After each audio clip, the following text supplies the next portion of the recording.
everyone, and welcome back to the Smart Tea Podcast, where we talk about the lives of scientists and innovators who shaped the world.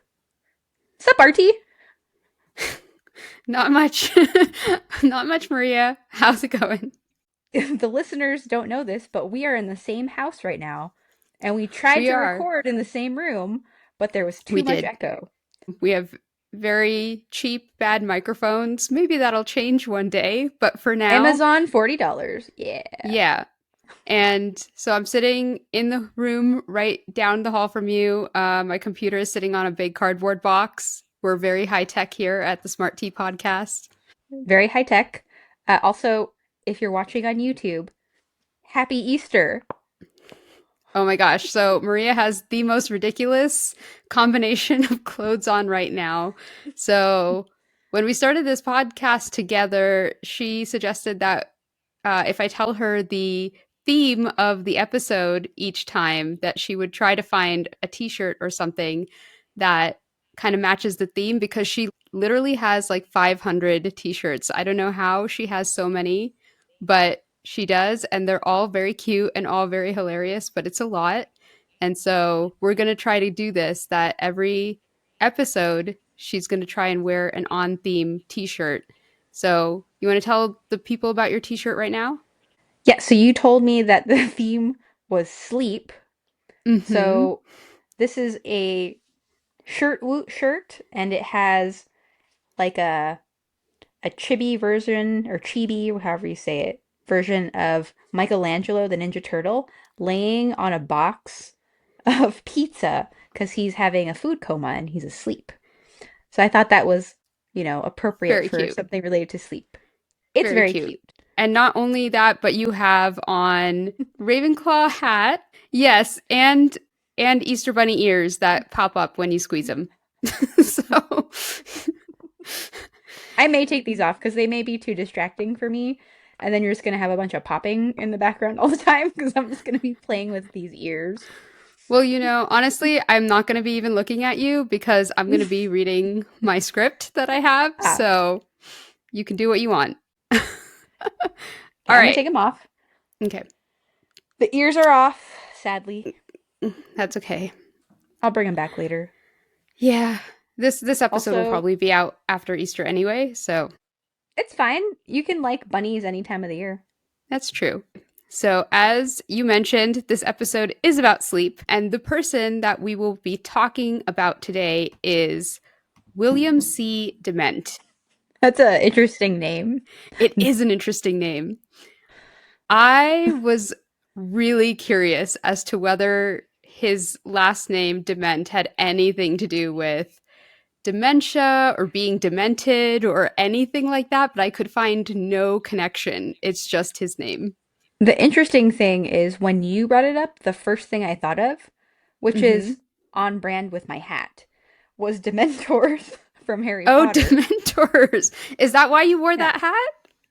Well, you didn't. I didn't know the person's name. It just was by Oh, chance. that's right. You didn't. Yeah, No. I didn't know, but like when you said Dement, I was like, oh, like Dementors, and then it made me think about how like Harry Potter would fall asleep, but not exactly fall asleep. Yeah. When he would see Dementors, Yeah, he would like faint. Yeah. yeah, he'd faint, fall And asleep. like Dementors A kind different type of of sleep. were able to drive you crazy essentially, right? So like the root makes sense. So he had nothing to do with that. I don't know. I don't actually even know like where his last name comes from or originates. I didn't actually look into that, but I Because if did. he's French, it's actually Dement. He might be, but he spent his whole life in America. Oh, yeah. So I don't know. But yeah, that's who we're talking about today. And he was a pioneer in sleep studies. Like EEGs? Yes, that was a tool that he used. He's more specifically known for discovering REM sleep and the like different phases of Oh, sleep that we go through. interesting. Yeah.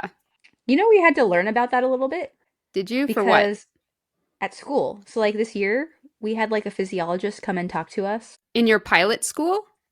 Yeah, like the beginning. He Mm-hmm. does other stuff for us, like if people get motion sickness, he does like the spinny chair to help you kind of habituate to vertigo.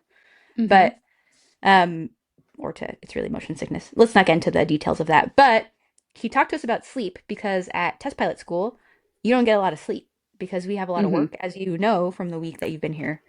Yes. Yeah. And so he talked to us about like the stages of sleep and Hmm. like obviously the body will like prioritize physical rejuvenation before Hmm. like mind rejuvenation. So like REM won't Oh, happen interesting. like at first it takes a little bit for you to get into REM, but then Hmm. once you're I think you're like 4 hours in or 3 hours. I can't remember. I have to look it up. Then you Hmm. start having more consistent REM. So Hmm. that's why he talks to us about like you need to be sleeping for at least this amount of time. And then also you're supposed to try to wake up during REM and you feel more rested. I don't know if you go into that kind of stuff, but some A really little bit. interesting tips and tools for like sleep hygiene.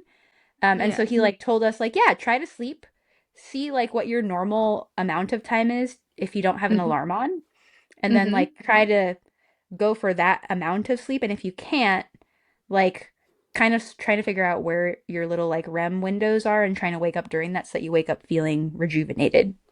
Interesting. Yeah, it's Um, super, super interesting. yeah, I didn't realize that about like how your body prioritizes physical rejuvenation over mental, but it makes a lot of sense because like if you get only 5 hours of sleep, like you're physically able to get up and go and your body may not feel as tired anymore, but your head is still like foggy and you're like, Yeah.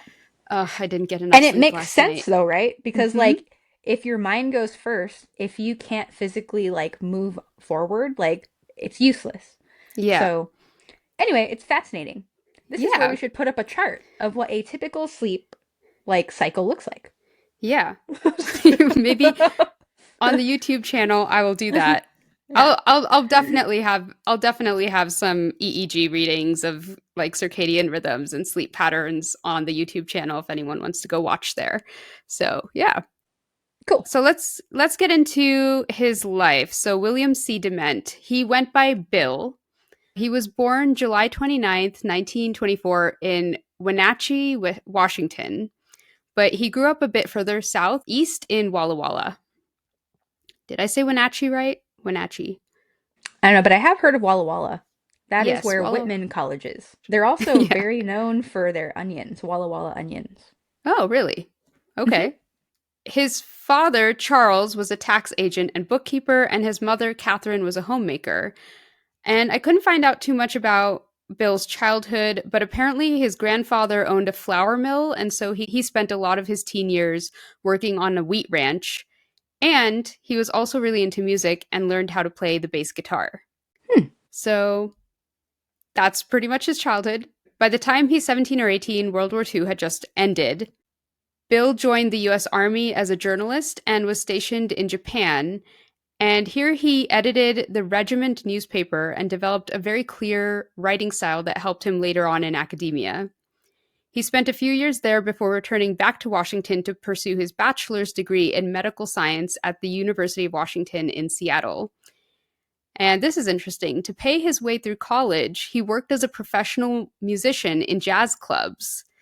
He also lived on a houseboat where he would host jazz jam sessions. And I'm not really that much into jazz, but I was reading the names of some of the musicians that he played with, like Quincy Jones and Stan Getz. And I was like, I think I recognize some of those names. And all the jazz people are probably like hating me right now because they're like, Quincy Jones, Stan Getz. Amazing. Yeah. Wait, so he Yeah. was a musician then? So he's going to school to get his degree in medical science, but he's paying his way through college by being a musician. But like he was that good. He was that good. He's playing with some big names. Yeah. Cool. However, he realized, according to himself, that he could, quote, make a better living as a mediocre physician than a mediocre musician. True. So, although he loved to perform, he went into science and medicine, but he continued to perform music throughout his life at conferences and in classes whenever his students asked. So, I thought that was cute.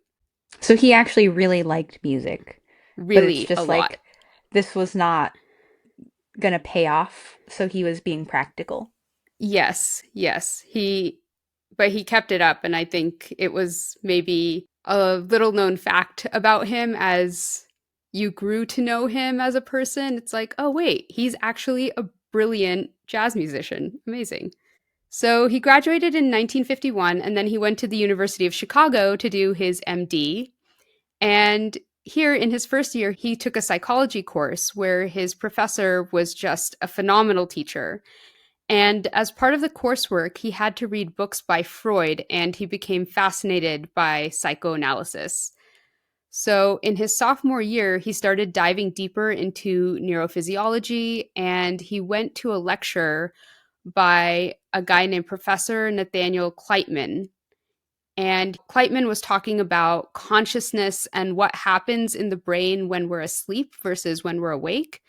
And so Bill starts thinking about this and starts wondering like how the brain and consciousness are intertwined. So like obviously when you're asleep, you're like unconscious, quote unquote, and when you're awake, you're conscious, and like what changes in the brain between those two different states. So he goes to Professor Kleitman's office and says, "Hey, I read your book called Sleep and Wakefulness, and I loved it, and I was wondering if I could work with you." So Kleitman was pretty impressed by that, like, "Hey, you read my book, you know?" And took him on and started him working with one of his graduate students, Eugene Azarinsky, who was studying eye movements during sleep.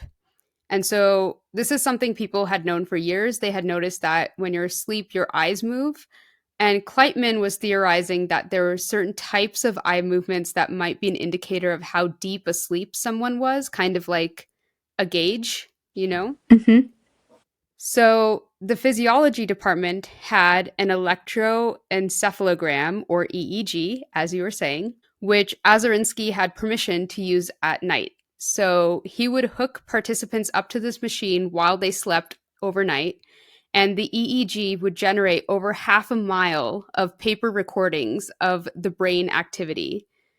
And so then they would have to, like, the next day go through all of this data, which sounds ridiculous to me. Yeah, it is nice that things are digital now. Yes, half a mile of paper recordings. Can you imagine just storing all that data?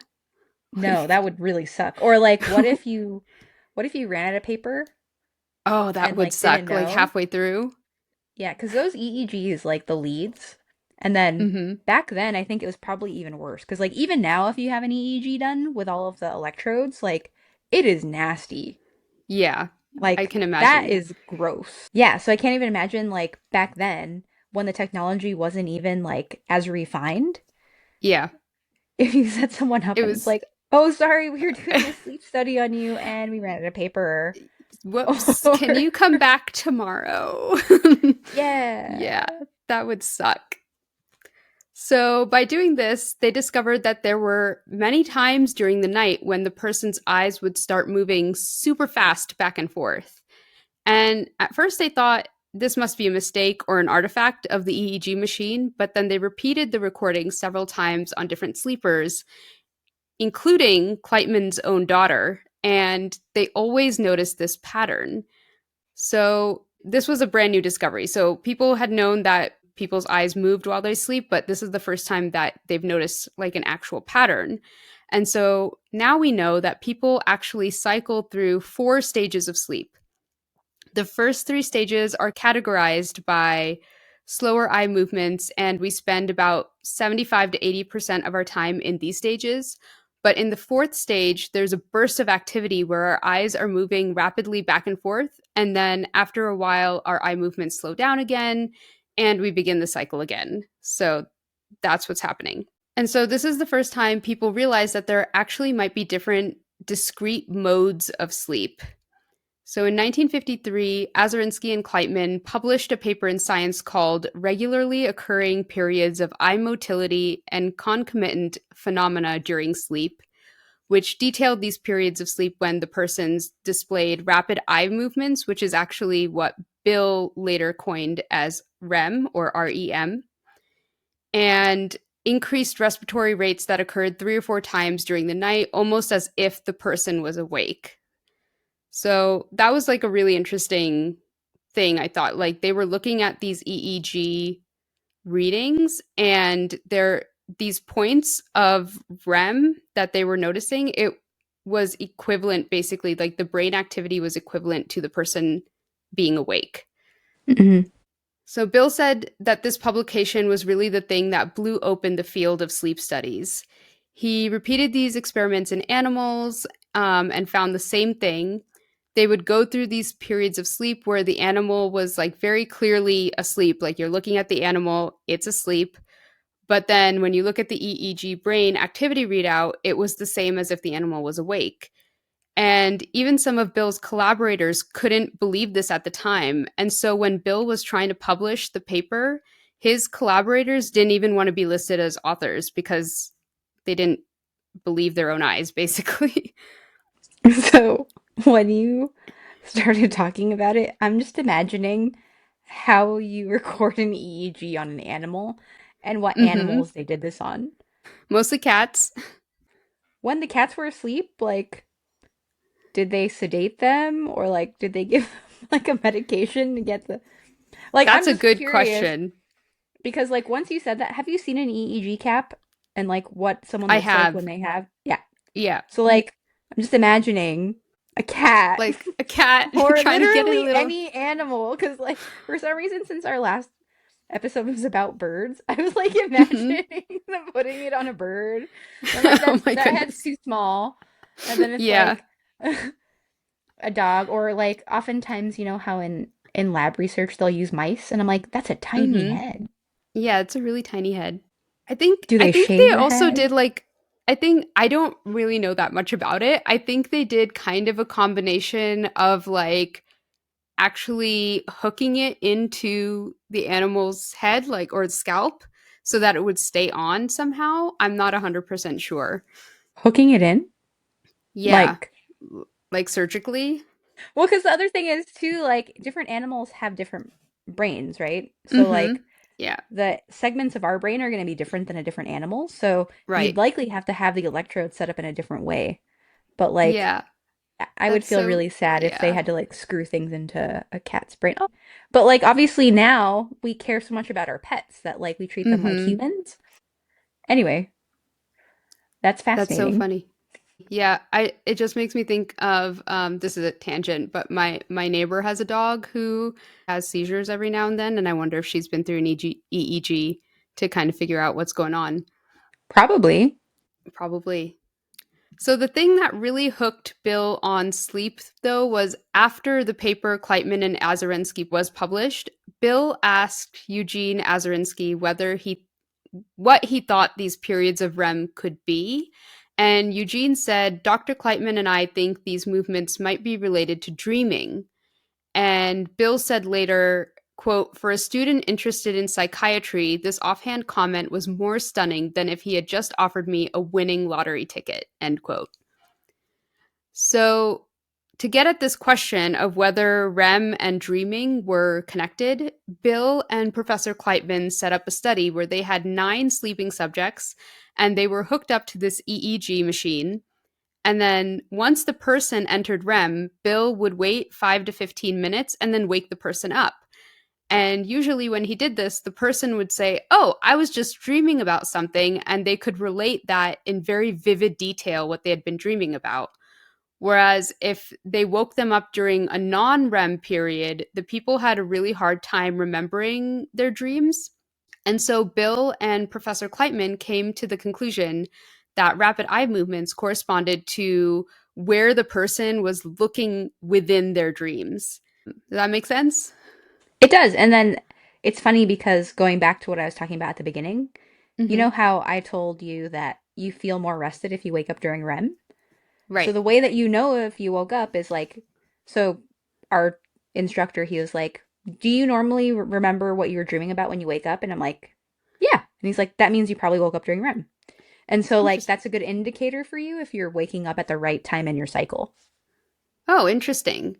Mhm. So it's funny you say that because, like, I can almost never remember what I was dreaming about um, until I think in high school, one of my teachers made an offhand Journaling, right? comment about, yeah, about how they kept a journal. And so for a little while, I kept a dream journal. And it was like a part of my brain knew what I was doing and it remembered my dreams for me because it's like you got to write this in your journal when you wake up. And so it was like this little piece of my brain turned on and started recording my dreams for me even though I could never remember them before. Once I started journaling, I could remember all my dreams in super vivid detail. And like we were saying, like you go through this REM cycle like 3 or 4 times a night. So I would remember 3 or 4 distinct, very different dreams and like how I felt in all of those dreams. And it kind of got to be too much. I was like, this is taking too long to journal because I have to write like 4 separate stories every single day. This is a lot. So I stopped, but it was interesting. So now I can't remember my dreams anymore. But I feel like if I started journaling again, that little part of my Well, brain would like click on again. and you don't have to remember them. It's more like when you wake up, were you just dreaming? And oftentimes I think Mm-hmm. people do forget their dreams. Like I'll wake up. Yeah. So I'm a vivid dreamer, like a very vivid dreamer, and I can actually be a lucid dreamer sometimes. Do you know what lucid Mm-hmm. dreaming is? Yes. Vaguely, but Yeah. remind me. Just in case you don't know what it is. Uh, Yes. lucid dreaming is when you are in your dream and you are aware that you are dreaming and you can like interact inside of the Right. dream, which Yes. is I've really had that a fun. couple times. Yes, it Yeah. is. Um, but like I have always been a very uh detailed dreamer, I guess. So like I'll wake up Mm-hmm. since I was little and I remember like all these crazy details. It's almost like I just lived another day. In fact, at some Mm-hmm. point in my Yeah. life, I questioned whether or not my dreams were my life or if my life was my life. Oh my Cuz gosh. like That's that's getting how into like some existential. I think I you and Dement know. would have a really good conversation around that.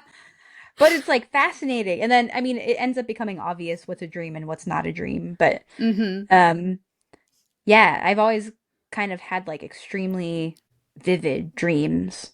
Whenever Yeah. I talk to Laura, Laura's my wife.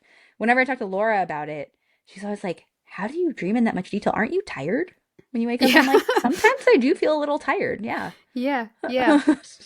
Yeah. So I think it's for me, it's like that's what was happening when I was journaling. I was remembering all the details and Too I'm like, this is much. too much. Okay, we're going to Yeah. stop now. Yeah. But there are some times when I wake up because like I'm so emotional in my dream that I wake up, usually it's anger. Like I wake up so angry for at somebody in my dream or something in my dream and then I have to like calm myself down and be like, usually it's my brother. I'm like, oh my God, Arun, why? And then I wake up and I'm like lying in bed and I'm like, he didn't actually do it. He didn't actually do it. Do not yell at him. Do not, call him on the phone right now and yell at him. He didn't do it. He didn't do it. So that's And for usually the what happens. listeners, like that's actually kind of funny because RT is a very even keel, like mellow person. So like the Uh, fact that she's that angry. I mean, I think Still she has anger on waters the run deep. inside, but yeah. Yeah. Still waters run deep. So sleep is fascinating. Like there's so many aspects of sleep. So, and I think I brought up a little bit in my intro last time. Mm-hmm. I used to be a physical therapist and I had a board certification in neuro. So Mm-hmm. like neuro is my jam. But Yeah. since I treated neuro patients, one common diagnosis that I would treat was Parkinson's disease. So something that's a precursor oftentimes, well not often, that can be a precursor to Parkinson's disease is something called REM sleep behavior disorder or RBD. Mm-hmm. So it's Mm-hmm. when people like act out their dreams, like Mm. Yeah. and move a lot and like they'll get up and start doing things. With RBD, if you have REM sleep behavior disorder, like it can be a precursor to that kind of thing, but there are a lot of strange diagnoses that are related to sleep. So Mm-hmm. like you can have like and it's crazy because these people will have Parkinson's is just an easy one, but for Mm-hmm. Parkinson's, people will have RBD in their 20s and 30s, and they end up finding out they have Parkinson's when they're 50 or 60. But like they have Whoa. found like an actual correlation. That's And there are crazy. other diagnoses just like that where it's like, oh my gosh, like your sleep behavior or Mm-hmm. like like what happens when you're sleeping can actually be indicative of something else that's going on neurologically, which Yeah. is And I wild, think super wild. it, yeah, it is. And I think that's like kind of what Bill starts to get into later on in his life a little bit. We don't touch too much on like sleep disorders in general, but like he was fascinated by that stuff as well. So we'll touch on it a little bit. Cool. Okay, so Bill and Professor Kleitman have concluded that rapid eye movements probably correspond to like where the person is looking at when they're dreaming. So they published this in 1957 in the Journal of Experimental Psychology. I do want to make one clarification though. I was watching an interview with Bill that he did for the Society of Neuroscience in 2012. And he said that although he does still believe that REM is dreaming sleep, he wasn't so sure if non REM was necessarily non dreaming sleep. So just to clarify. And scientists now generally agree that we do actually dream in both REM and non-REM. So now we're just trying to parse out like the measurable differences between dreaming and non-dreaming sleep. So it's complicated. Anyway, back to Bill.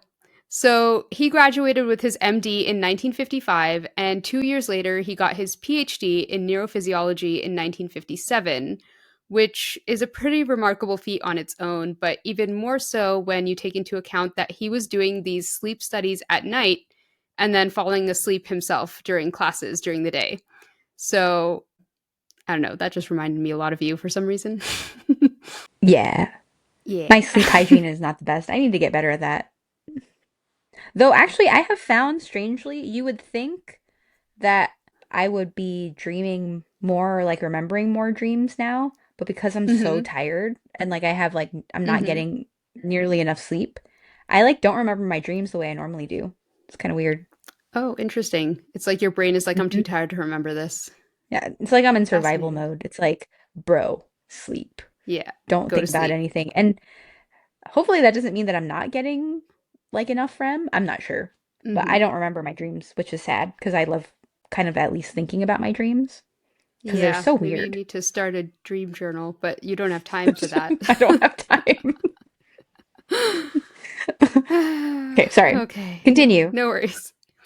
So next, Bill moves to Manhattan to do an internship at Mount Sinai Hospital. And he realizes that what he wants to do next really is study sleep disorders, like we were kind of talking about. Hmm. But the problem is, there was no such thing as a sleep clinic where he could study patients with sleep disorders and try to help them. Like, this does not exist at this time. So he's like, well, I better start one then. So he gets a research grant to study sleep disorders and he sets up a sleep laboratory, quote unquote, in his apartment. And this was actually kind of a genius move on his part because by this time he had gotten married to a woman named Eleanor Weber, who he met during one of his sleep studies. He was studying sleep in children, and Eleanor was called in to be kind of like their babysitter. So Bill and Eleanor are starting to build a family. And so, because his sleep studies have to happen at night, if they're happening in his apartment, that way he could stay close to his family. And also, this way he could use part of the grant money to cover some of his rent because that's his lab space, quote unquote. So I thought that was pretty smart. But then I was like thinking, the first question that then popped into my head was like, okay, so who are these research subjects that you're getting? Because you have to have these people come into your apartment where your wife and child are sleeping nearby. So you can't just get like randos off the street.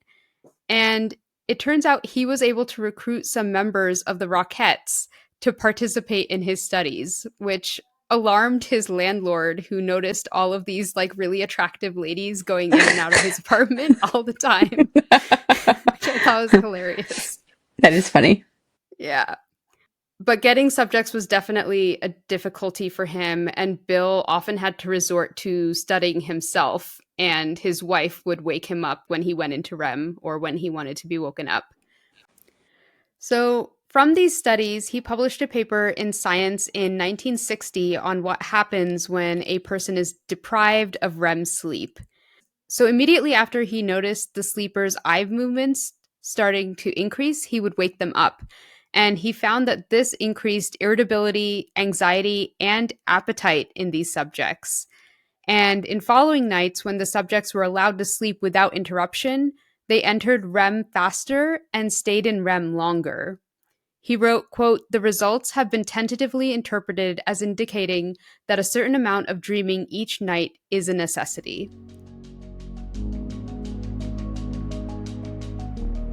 Hi everyone, Arthi here. I hope you're enjoying the podcast.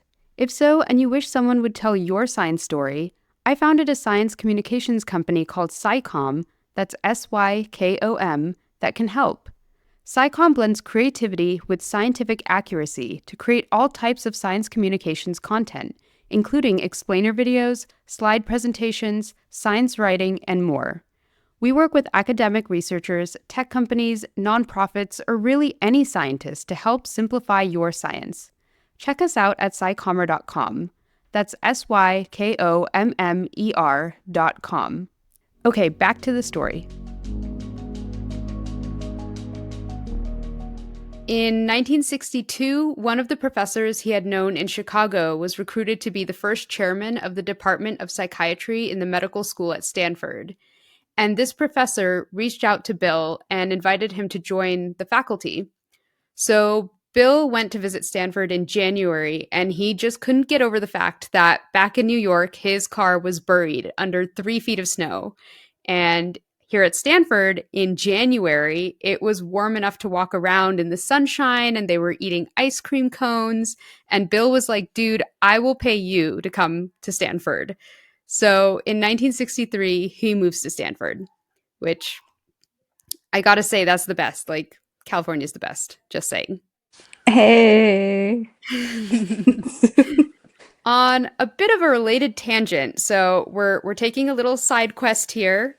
In 1964, a 17-year-old student named Randy Gardner and two of his friends, Bruce McAllister and Joe Marciano, entered an annual science fair in San Diego. And for their experiment for the science fair, they decided that Randy would stay awake as long as possible, while Bruce and Joe did everything they could to keep him awake. His health was monitored by a U.S. Navy medic, Lieutenant Commander John J. Ross. I have no idea how they roped him into that, but or like where that connection came from. So, a few days into this experiment, Bill heard about it, and he was so intrigued that he made the trip down to San Diego to see Randy and even helped keep Randy awake by playing basketball with him. So, any guesses on how long Randy was able to stay awake? With no drugs? With no drugs, just his friends and Bill and the crowd, I guess, cheering him on and doing activities with him to keep him awake. Mm, a few days, maybe? How many days? Maybe like 3? 3 days? Yeah? So Randy stayed awake for 11 days and 24 minutes, which Wow. broke the world record at the time.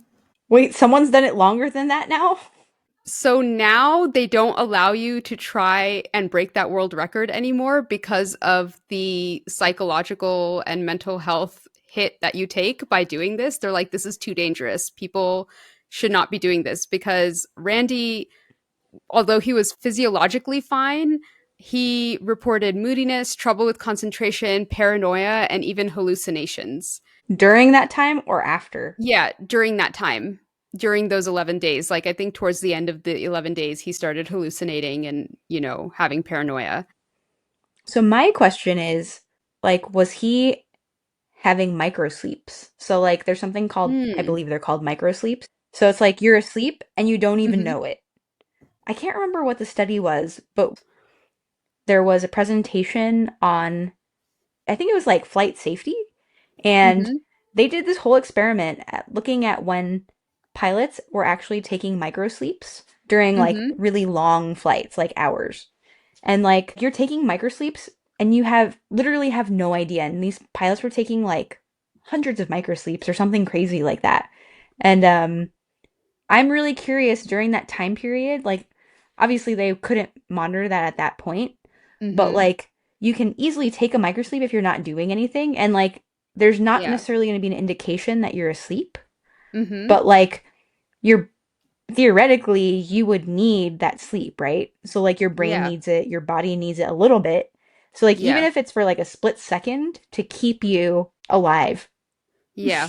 Like I just be curious. Yeah, it might make sense because like I think his friends and people were trying to keep him doing stuff and keep him active and like everyone's watching him, right? But like if he dozes off for even a second, like no one's going to notice that if he's eating or something, he's just going to take a pause and a chew and then continue chewing and people maybe Yeah. wouldn't notice that. Yeah. And like I Interesting. think the same thing can happen during driving. Like you know how Mm. there are times where like you're driving and you know where you're going and it's like Mhm. you get there and you're like, "Whoa, how Yeah. did I get How did here?"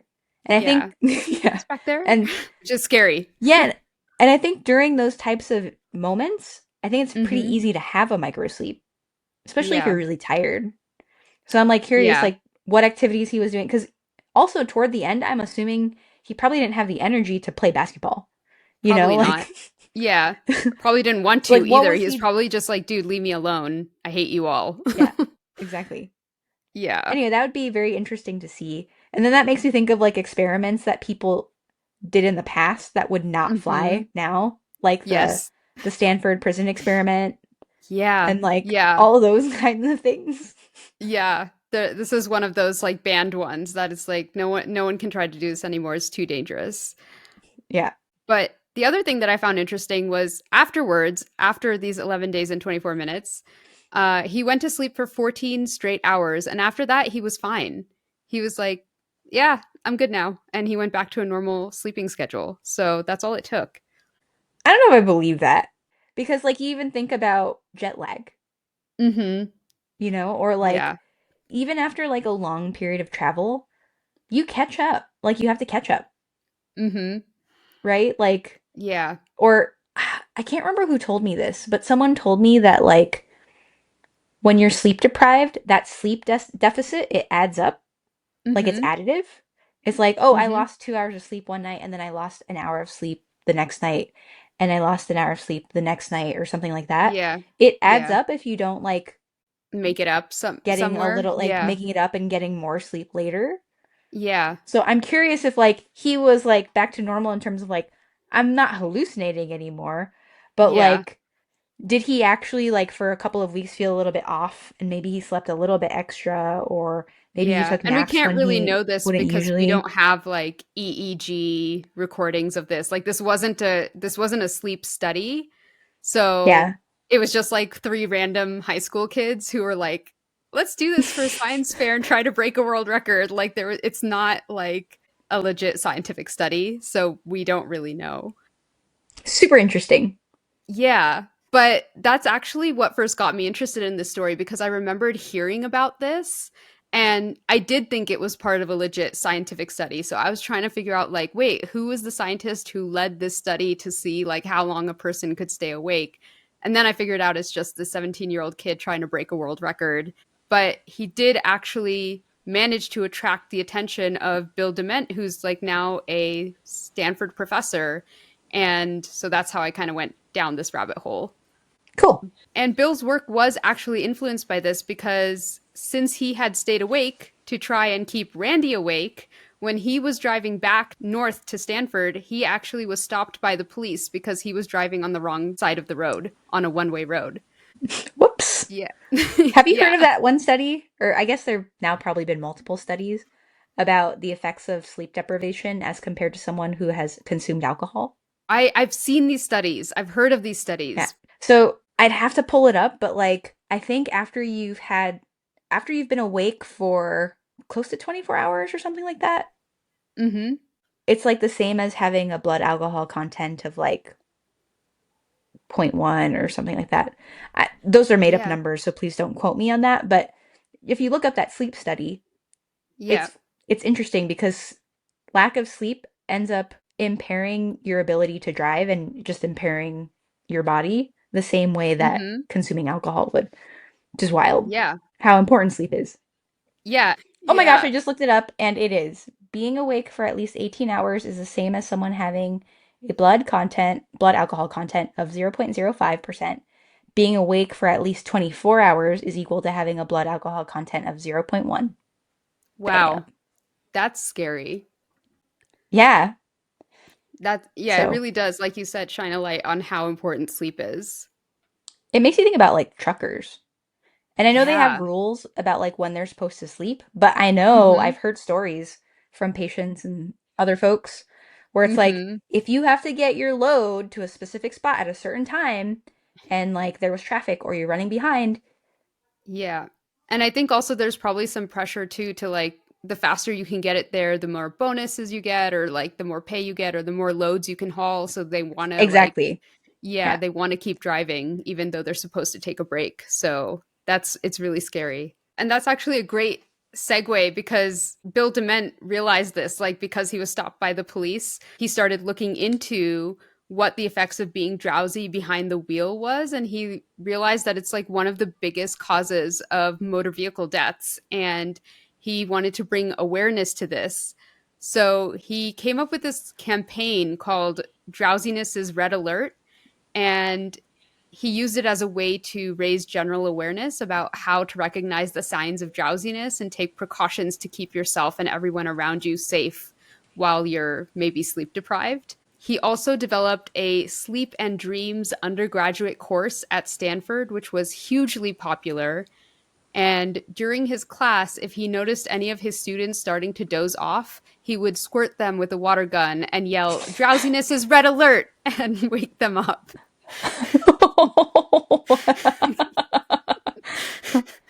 I would take the class just to see that, Yeah, that'd be pretty funny. Also, like, why would people fall asleep during a class where they know where they know that's going to happen. yeah. Okay, so in 1970, Bill finally realized his dream when he and a colleague, Dr. Christian Gill, I'm going to say this so wrong, How do you spell it? Guilleminault. So it sounds French. Guia Guille, Guilleminal? Guilleminault? Guilleminal? Sure. Hopefully. Sounds good. Guilleminault. Great. So he and a colleague, Dr. Christian Guilleminault, started the Stanford Sleep Disorders Clinic, which was the world's first sleep clinic. It's the first of its kind. And here he was finally able to really conduct some proper studies on sleep. So at this point, Bill has become really interested in narcolepsy as kind of an extension of his Drowsiness is Red Alert campaign. I'm gonna start doing that to people when they're just asleep. Just when they're Like drowsiness when is Laura Red falls Alert. asleep. Drowsiness is red alert. Like squirt with something. She will Yes, leave you so fast. I know. Well, we've been together for a long time, so hopefully. And Hopefully I not. don't necessarily want to do that to Kai because he's too young. He's too Kai is young. my son. He's 2. Yeah, he's too young. Don't do that to him. That would But create maybe when problems he gets a further little on. older. The the thing I have to think about though is that if I do that to him as a child, it's Yeah. gonna come back and haunt me. Yeah, it's going to create lasting effects. You can't do that. When he's a teenager, you can do it. That'd be Well, really I just funny. meant he's gonna come back at me and he's Ah, gonna be doing yes. things like that to me when I'm Oh, older, yeah. and Oh, I don't yeah. want that. Not even when you're older. He's going to learn that it's okay now and he's going to start doing it to you now. Yeah, He's going too to be many like, "Oh, pranks. mom thought this was funny. I'm going to do it back to her." I don't know when I thought it was okay to pull pranks like that because I do that a lot to Yes, like you my do. cousins and things like that. Mhm. I have no idea where I learned. Actually, I do know. My aunts would do that to me all the time. Ah, They see? There you go. they would play pranks on me all the time because they thought it was hilarious and Mhm. it sucked. And then I was like, every generation used to go through this. It's great. Nope. Yeah. This is where I change the tide. This is where you break the Yeah. cycle. Okay. So Bill gets really interested in narcolepsy. He knew that there are people out there who suffer with this disordered sleep, but in general, sleep during the day wasn't something that anyone had really studied before. They had all been like all sleep scientists had been concentrating on what happens normally during the night.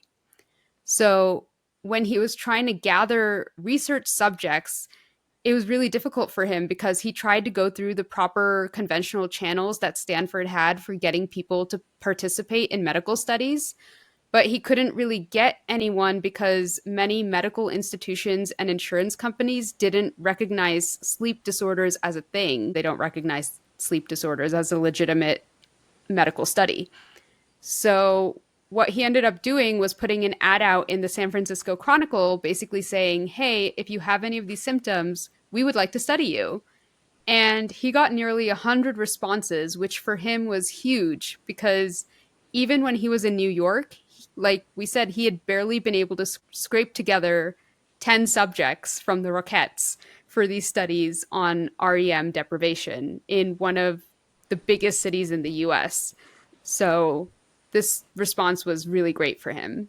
So, he and researchers around the world are making great strides in studying narcolepsy. They're realizing that narcoleptic patients enter REM sleep almost immediately after falling asleep, which is weird. Probably good for their brains. Yeah, probably. It's like, oh man, I feel so Yeah, rested all the time. I'm also yeah, sleeping all the time. immediately, all the time. And they also exhibit all the classic physiological traits associated with REM sleep, including muscle atonia. So you were talking before about like sleepwalking and stuff.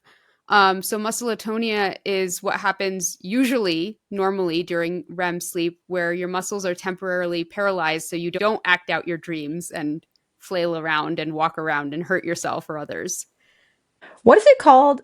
You know, in Haunting of Hill House, how the main Mm-hmm. character, Nellie, Mm-hmm. something, something, Yeah. No. Yeah. how she would fall asleep, but like she would have like her eyes open and she'd have be having like a nightmare. You know what I'm talking Oh, about? like sleep paralysis type of thing. Is that what that is? Sleep paralysis? Yeah, yeah, yeah. Like she would wake up, but then she couldn't move because her muscles were still paralyzed, kind Yeah. of. So And then she had to like wait until her brain like kicked back in or something. Like that part of her brain kicked in and it's like, you're not sleeping anymore, so you can move your muscles. Like, yeah, how come for those people, this is a little bit of, a tangent as attention. always. Yeah, You're as we do. welcome. Yeah. As we do. So you're very welcome. Uh, Yeah. you know how, well, I don't know if you know, because I also don't know. I might be making this up, but Hmm. oftentimes when I see that depicted, it's usually in a negative way where people are like Hmm. very scared. Yeah. So like during that, are they sleeping but awake? Like what is going on there? Do you know anything about that? I don't know. The way it was depicted in the TV show, it sounded like she was awake but just couldn't move. And she was like aware of what was going on around her, but she was paralyzed. And that was what was scary for It was her. during scary things Yes, of happening. course, because it's a horror movie. So, or horror show. So, yeah, of course. And Um, maybe I've just seen it during horror movies because I feel like that's kind of a common, not trope, but almost where it's like, I can't move. Oh, and well, something it would be scary a is scary thing. happening. It's almost like being in a coma and being locked in and you like know that you know what's happening around you, but you can't communicate. You can't, That's true. That would be very tell scary. people. And you don't know if it's going to come back. Yeah, you don't know when. And so I think that's why it works so well as a horror trope, or because it is so scary to be in that situation where you're like just powerless to do anything about what's happening around you. I feel like I have brought up a lot of like movies and TV shows in my 1.5 episodes that we've done so far. That's okay. And I That's feel good. like it's No, going to be it's a good trend. because yes, it's really good because science is pop culture and pop culture is science. So I love it. And it's really cool to see when science is done well in pop culture.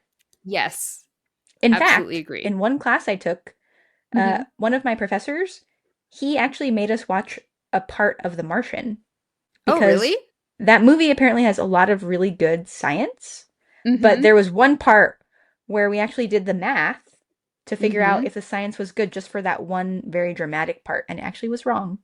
Those are my favorite teachers. Yeah. I love it when teachers make us read something or watch something and then they're like, "Okay, now let's focus on the science behind this." And I'm like, "I love that you made it relatable. That's so fun." Yeah. And then it's cool too because they're like, but look, this science is good. And overall, the Mhm. science is really good. And like it makes you look at things in a different light. and apply Yeah. what you have just learned so that it's hopefully lifetime or lifelong learning. And then you become one of those annoying people who watch The Martian again with like some That friends or wind something, is and you're not like, fast enough. yes, did you know that this is actually That would wrong? just be the equivalent of a 20-mile-per-hour gust. That's nothing. Exactly. That's, you could barely fly a kite with that. It's nothing. Yeah. Yeah. Oh my gosh, I just got a text. I'm What? sorry. I just need to tell you what the text said.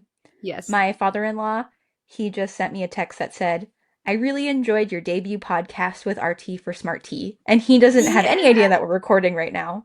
Yes. But Amazing. you have a new follower. We have a Yes. new follower. Thank you. Thank you. Amazing. Amazing. I love it. Thank you, Dave. Thank you, Shout Dave. out to Dave. Amazing, Dave. I might leave that in. And back to your story. Okay.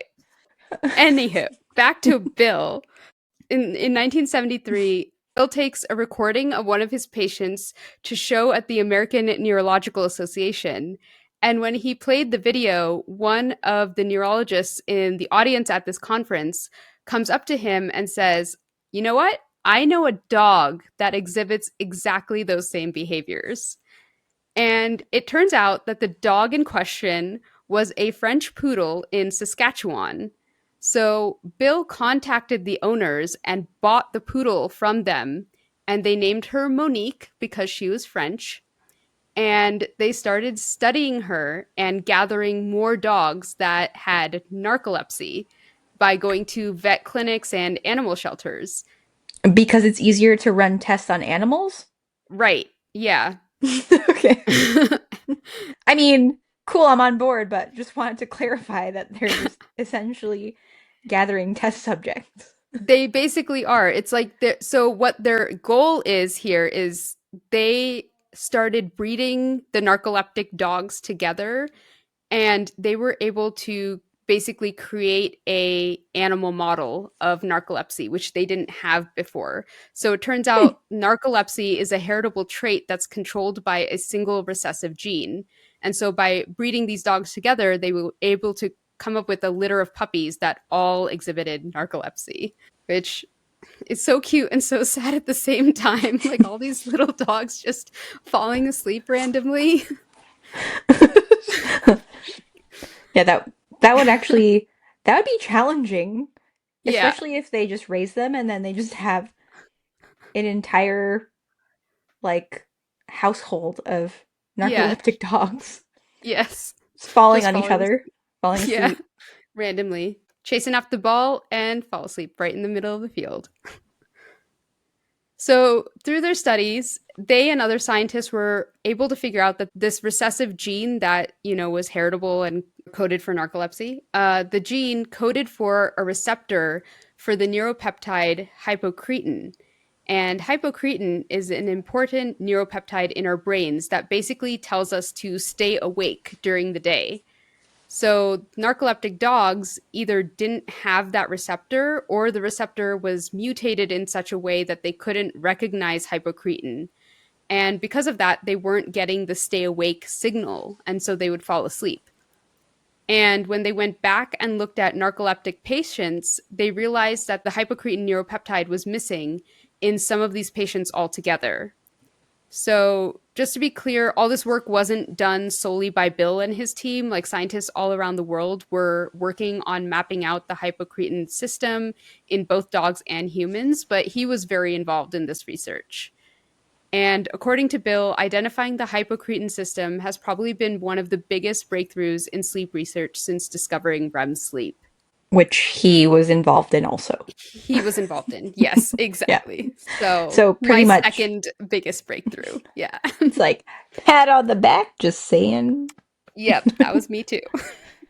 So, the neurons that secrete hypocretin are a very small cluster in the hypothalamus, and they are basically responsible for our circadian rhythm. And once you mess with the system, so many other systems in your body can get messed up, like we were saying. And this isn't just for people with sleeping disorders. Even after losing an hour of sleep, like you were saying, like we do during daylight savings every year. This has shown to increase heart attacks, strokes, and fatal car accidents. So Bill became a huge advocate for getting the proper amount of sleep. So Bill was responsible for starting so many things in clinical sleep research. So much work was done at Stanford Sleep Disorder Clinic, including the studies on narcolepsy that we just talked about, but also on sleep apnea, which is when your breathing pauses in your sleep, and studies on circadian rhythm. He also helped found the Sleep Research Society in 1961, and he published the first journal for sleep research that was simply called Sleep.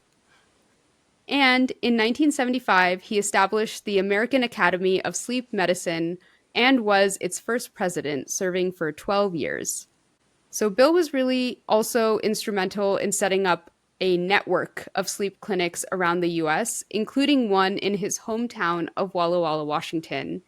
And I thought this was really cute because the reason he set up a sleep clinic there was because he wanted his mom to understand what he did for a living. Aw. Yeah, so he set up the sleep clinic in the 1990s and named it the Catherine Severance Dement Sleep Disorders Center. So he named it after her. In his later years, Bill authored several books on sleep, including The Promise of Sleep, which lays out the importance of sleep for good health, and The Sleep Watchers, which was more about his research and the dangers of sleep deprivation and his advice on how to avoid that, which his advice was basically take naps, lean into naps. He really missed an opportunity to have a book Mhm. just called Drowsiness Red Alert. Drowsiness is red alert. Yeah. Yeah, He it's Red really Alert. should Yeah. have. I don't know why he didn't call it that. It's catchy. Yeah. The Sleepwatchers kind of sounds like a Stephen King novel, just saying. It does. It's funny Right? because as you're talking about it, I was thinking about Doctor Sleep. Right. Yes. Yeah. Very good. And Very I good was, book yeah, and movie. Yeah. I felt like the movie was quite good. Because you didn't like The Shining. I liked the book. I didn't like the movie. Yeah. Yes. Which is par for the course for me when it comes to me. But Doctor Sleep, that I thought that was very well done. Yeah. I was actually thinking like that maybe should be the title of this episode. You know, William Dement. Dr. Because he was a William Dement. doctor. The Doctor of Sleep. Yeah. Something like that. Doctor Yeah. Sleep. So Bill continued to work on sleep until his death on June 17th, 2020.